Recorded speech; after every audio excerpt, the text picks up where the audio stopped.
আজকে বোয়াল মাছ সরষা বাটা দিয়ে করব। দেখো, বোয়াল মাছটি ভালো করে ধুয়ে হলুদ নুন মেখে আমি ভাজা করে নিয়েছি। ভাজা কড়াইতে ফোড়ন দেব, তোমরা দেখতে থাকো। দেখো, তেজপাতা, শুকনো লঙ্কা, পেঁয়াজ কুচি করে কেটে রেখেছি, ওটা দিয়ে দেব। গোটা জিরা ভালো করে কষে নিই। এখানে দেখো, সরষা বাটা, কাঁচা লঙ্কা বাটা, পেঁয়াজ বাটা একসঙ্গে করে আমি দিয়ে দেব। পেঁয়াজটা আমার ভাজা ভাজা হয়ে গেছে।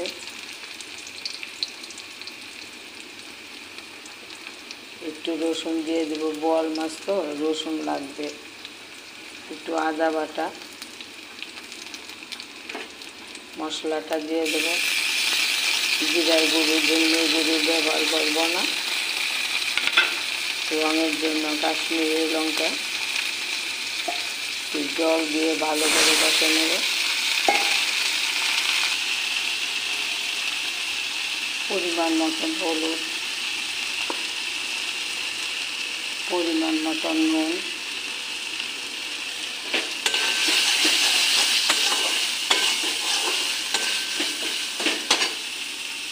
ভাজা করা মাছটি আমি এখন দিয়ে দেব।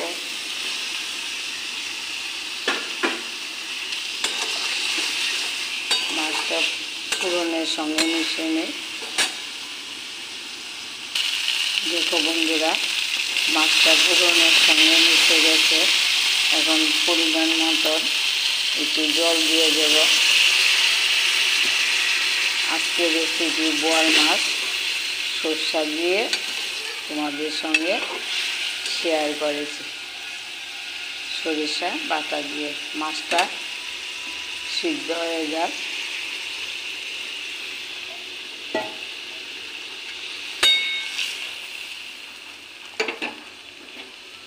দুটা কাঁচা লঙ্কা চিড়ে রেখেছি, ওটা দিয়ে দেব।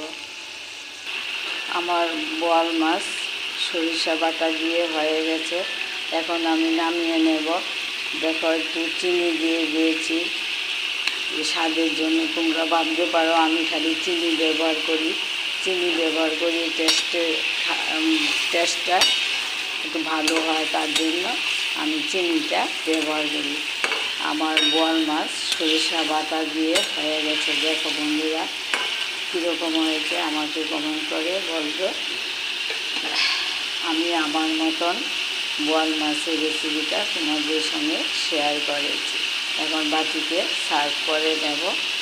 ধনিয়া পাতা দিই, ধনিয়া পাতা তোমরা ব্যবহার করতে পারো, দেশি বা বিলাতি ধনিয়া পাতা। এখন বাটিতে সার্ভ করে নেব। দেখো বন্ধুরা, আমি বাটিতে সার্ভ করে নিয়েছি।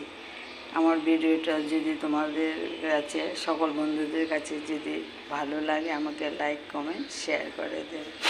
সবসময় পাশে আছো, ভালো থেকো, সুস্থ থাকো। আজকে বোয়াল মাছ সরিষা বাটা দিয়ে রেসিপিটা শেয়ার করেছি। আবার সামনে আরেকটা ভিডিও নিয়ে আসবো।